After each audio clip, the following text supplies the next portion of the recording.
Welcome to this coding tutorial. In this session, we'll tackle the problem number 957, prison cells after n days.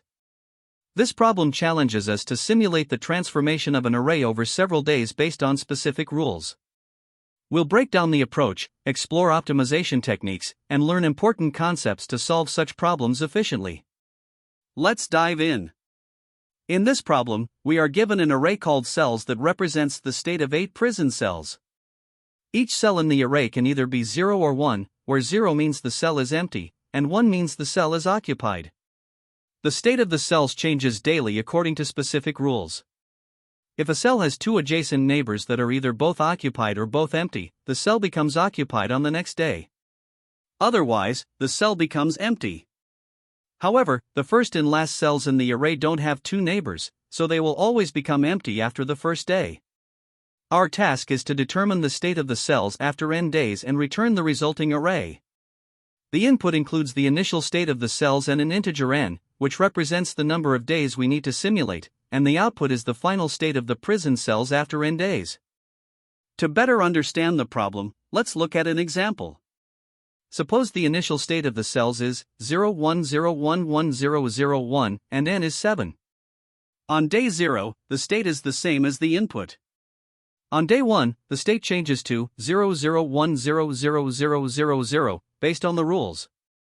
For example, the second cell becomes empty because its neighbors are different, while the third cell becomes occupied because its neighbors are both empty. On day 2, the state is 010100000. Similarly, the state evolves each day. For instance, on day 3, it becomes 001010000. By following this process, you can see how the state of the cells changes over time based on the rules provided. Continuing with the example, the changes continue for the remaining days. On day 4, the state of the cells becomes 000010100. On day 5, it evolves to 001000100. By day 6, the state is 010010000, and finally, on day 7, the state reaches 001100000. This output, 001100000, is the result we return for this example. The key takeaway is that the state evolves day by day based on the rules, and we need to track these changes for n days to find the final state. Now, let's explore another example where n is much larger. Suppose the initial state is 100100010, and n is 10000000000. Simulating the state changes directly for such a large number of days isn't feasible due to time constraints.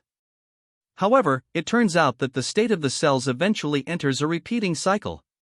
This means, after a certain number of days, the states will start repeating in a predictable pattern. By identifying this cycle, we can determine the final state efficiently without simulating all n days. For this input, the output is 0011110, which is the state of the cells after accounting for the cycle. To solve the problem efficiently, we need to detect when the state of the cells starts repeating. For example, if the input is a repeating pattern like 0101101, the cycle detection ensures we avoid unnecessary computations. The constraints of the problem also guide our approach. With only 8 cells, there are at most 64 possible interstates, as the first and last cells are always 0. This limited number of states guarantees that a cycle will eventually form. Once the cycle is detected, we can calculate the result by finding the remainder of n divided by the cycle length, enabling us to determine the final state efficiently even for very large values of n. By keeping these key points in mind, we can handle edge cases such as minimal input or extremely large n effectively. In the problem prison cells after n days, we are tasked with simulating the transformation of an 8-cell array for n days according to specific rules.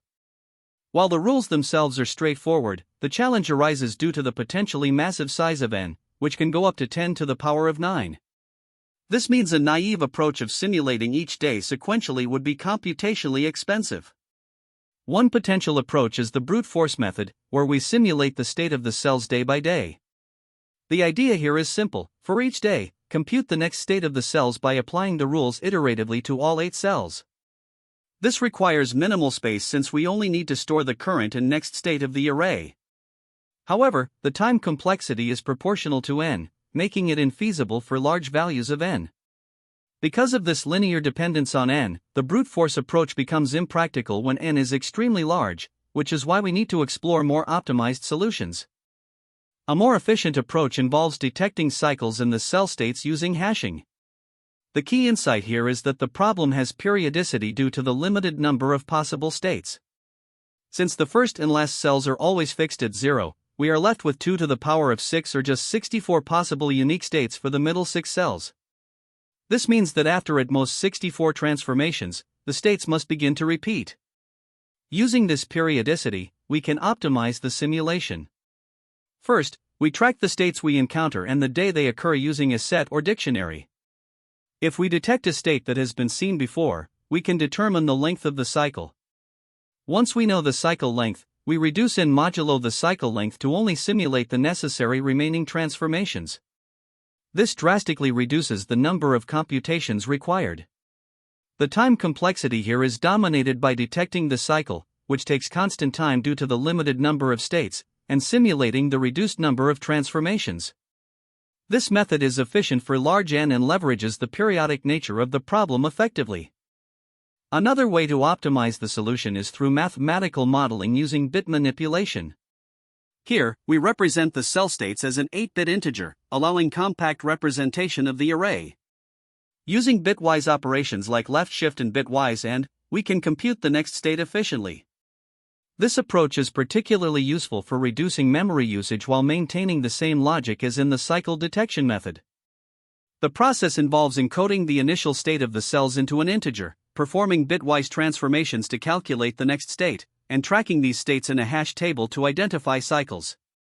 However, while this method offers a clever way to represent and manipulate the data, it doesn't provide a significant performance improvement over the cycle detection approach.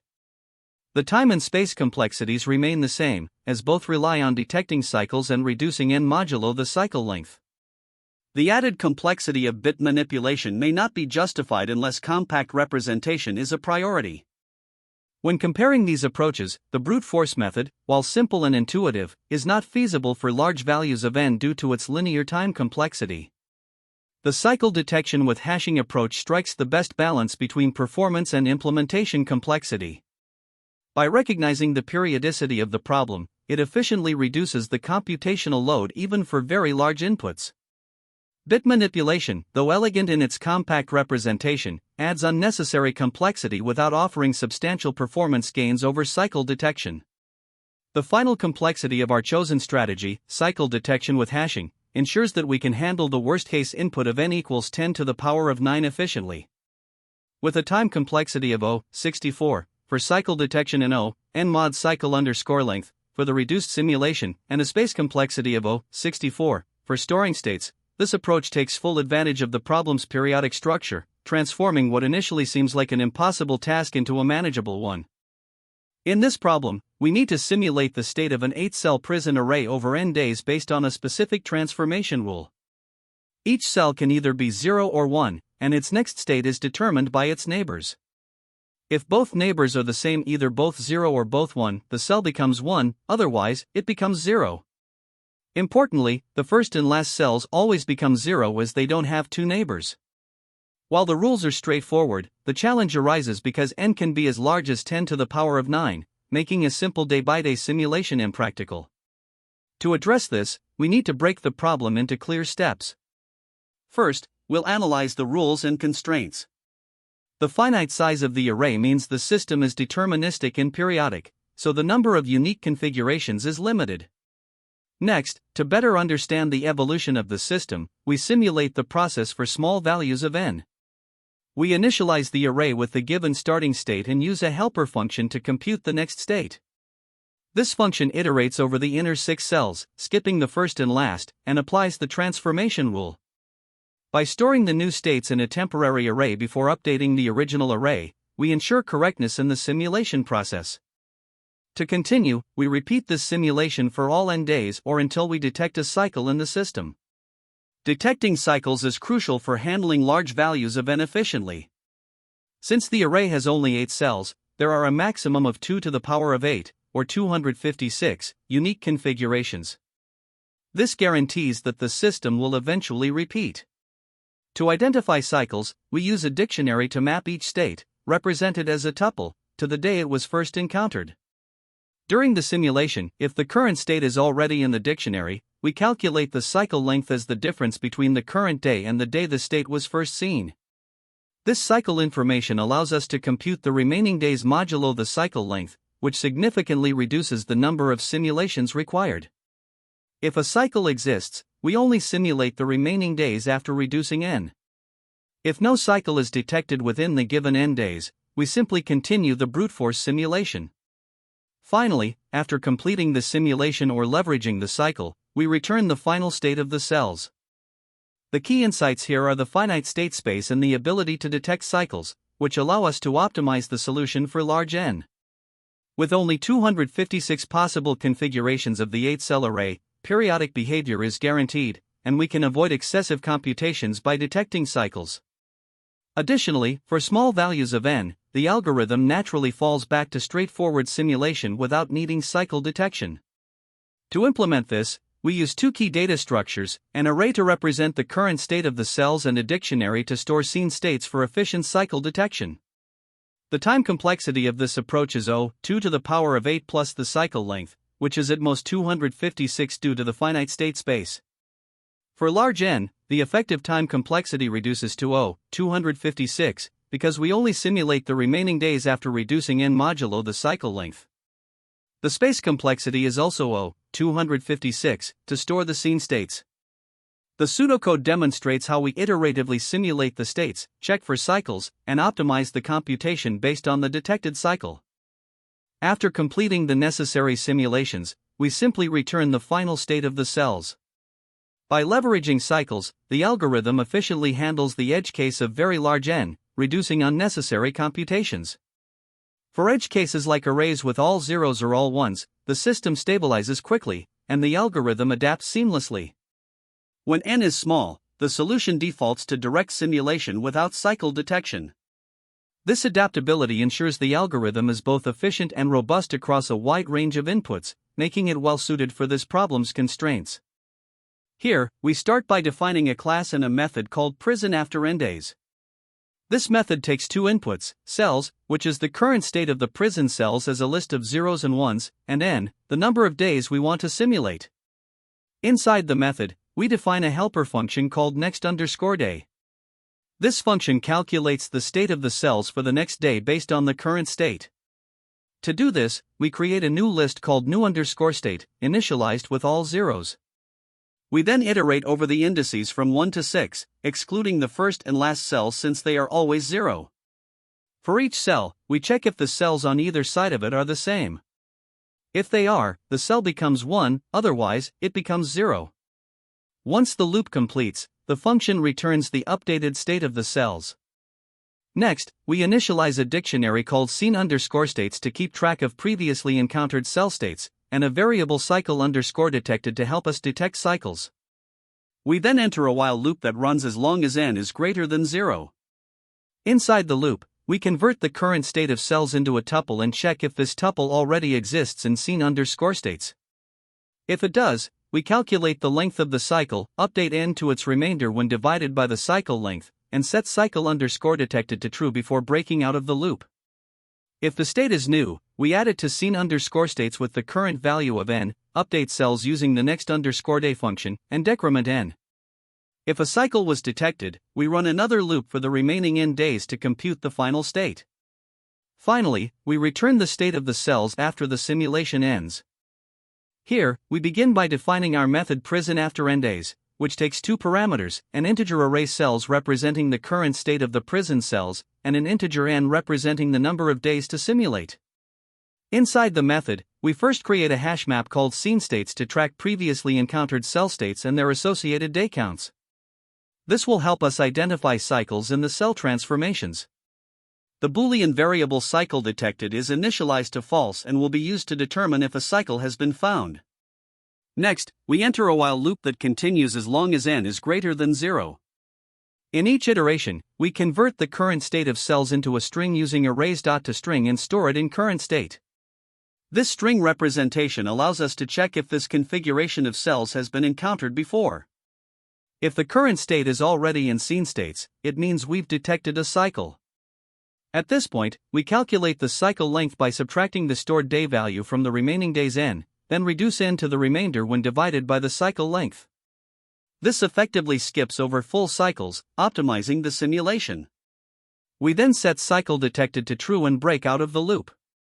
If no cycle is detected, we store the current state and the remaining days in the map, update cells to its next state using the getNextDay method, and decrement n by 1. Once the loop ends, if a cycle was detected, we use a for loop to simulate any remaining days by repeatedly calling the getNextDay method. Finally, the method returns the resulting cells array, representing the present state after n days. To compute the next state of the cells, we use the helper method getNextDay. This method begins by creating a new array new cells of size 8, initialized to 0. Since the first and last cells are always inactive, we focus on iterating through indices 1 to 6. For each cell, we check if its immediate neighbors, cells I1 and cells I+1, are in the same state. If they are, the current cell becomes active, represented by a value of 1. Otherwise, it remains inactive, represented by 0. After updating all the cells in this range, the method returns the new state array new cells. This encapsulates the logic for transitioning the present cells to their next state based on the rules provided in the problem. To solve this problem, we start by initializing our variables. The initial state of the cells is given as 0, 1, 0, 1, 1, 0, 0, 1, and we have 7 days remaining to simulate the changes. We also create an empty dictionary, scene_states, to keep track of cell states we've encountered and the corresponding days left. A Boolean flag, cycle_detected, is set to false to help determine if a repeating cycle occurs during the simulation. Now, on day 1, the current state of the cells is represented as a tuple 0, 1, 0, 1, 1, 0, 0, 1.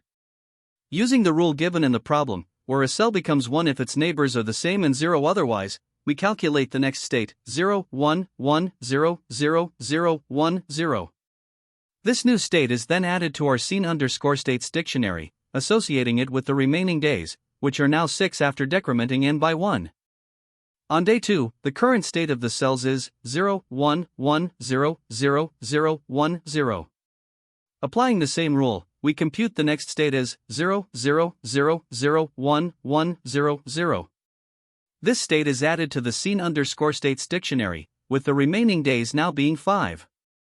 Moving to day 3, the current state becomes 0, 0, 0, 0, 1, 1, 0, 0, and the next state is calculated as 0, 1, 1, 0, 0, 1, 0, 0. As the process continues, we eventually detect a repeating state on day 6.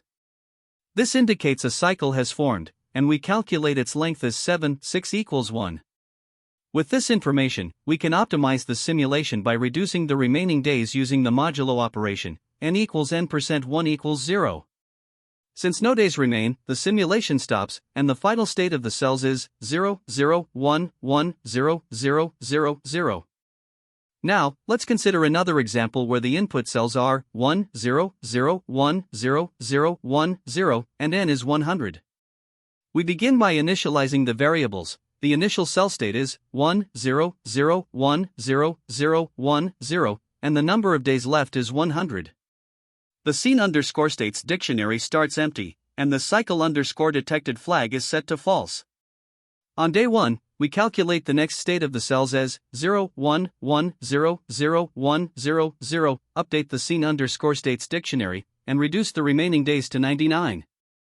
Following this approach, we simulate the changes day by day until a cycle is detected, which occurs around day 14. The cycle length is found to be 14, and we optimize the remaining days using n equals 100% 14 equals 2. With only 2 days left, we simulate the next 2 steps to arrive at the final state of 0, 0, 1, 1, 0, 0, 0, 0. Finally, let's analyze a third example where the cells are 1, 1, 1, 0, 0, 0, 1, 1, and n is 15. Once again, we initialize our variables. The initial state of the cells is 1, 1, 1, 0, 0, 0, 1, 1, and there are 15 days to simulate. The scene_states dictionary is empty, and the cycle_detected flag is set to false. As we simulate the day-by-day changes, we eventually detect a cycle on day 8.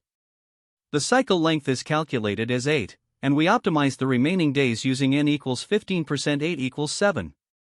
With 7 days still left, we continue simulating for these additional steps and determine that the final state of the cells is 0, 0, 1, 0, 0, 1, 0, 0. The time complexity of this solution is shaped by two main factors. First, simulating the next day's state involves iterating over the 8 cells, excluding the fixed boundary cells at indices 0 and 7. Since the number of cells is fixed, this operation takes constant time, or O1. Second, the cycle detection and simulation loop governs the bulk of the algorithm's work. Here, we simulate the state day by day while checking for cycles. The total number of unique states for 8 cells is at most 2 to the power of 6, or 64, because only the 6 inner cells can vary, while the boundary cells remain fixed at 0. In the worst case, the algorithm might iterate through all 64 unique states before detecting a cycle. Once a cycle is found, the remaining days are simplified using modular arithmetic, and the algorithm performs at most one additional pass through the cycle, which is no longer than 63 steps. Therefore, the number of iterations is bounded by the 64 unique states plus the remainder of the cycle, resulting in a constant upper bound of O, 64 plus 63, which simplifies to O1.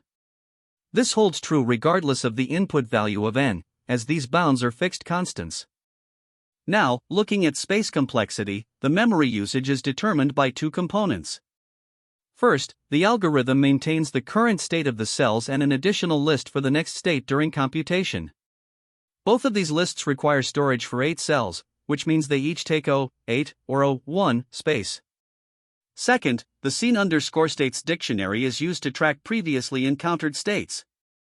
Each state is represented as a tuple of the 8 cell values, and since there are at most 64 unique states, the dictionary needs space proportional to 64 tuples of 8 elements each. This results in O, 64 by 8, which is still O1, because the total number of states is constant. In terms of best, average, and worst case analysis, the best case occurs if a cycle is detected early, allowing the algorithm to quickly reduce the problem size using modular arithmetic and execute fewer iterations. However, even in the worst case, the algorithm is bounded by the same constant limits of 64 unique states and 63 additional steps. This ensures the time complexity remains O1 for all cases, and the space complexity stays constant at O1 as well. Finally, let's compare this optimized approach with a naive solution. A brute force approach would simulate the next state for each of the n days directly. Since the next_day function runs in O1 time, this naive solution has a time complexity of O(n), which becomes highly inefficient for large values of n. In contrast, the optimized solution takes advantage of cycle detection to significantly limit the number of iterations. Regardless of the input value of n, the algorithm only needs to process at most 64 unique states and traverse the remaining cycle, which is at most 63 steps. This reduces the time complexity to O1. Mathematically, this is supported by the fact that the number of unique states for 8 cells is fixed at 2 to the power of 6, or 64, and any additional work after detecting a cycle is limited by the cycle's length, which is also constant. The space complexity is equally efficient, as the memory required for the cell states and the scene_states dictionary is bounded by fixed constants. Together, these optimizations make the algorithm both time and space efficient, with complexities firmly in O1. One of the most common pitfalls is failing to recognize that this problem often exhibits repeating patterns or cycles in the state transformations. When n is large, simulating all n days one by one becomes highly inefficient.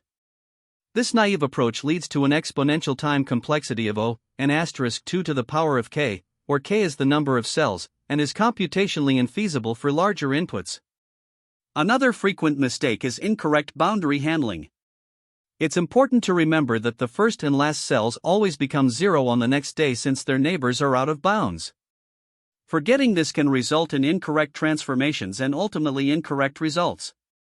Lastly, edge cases are often overlooked.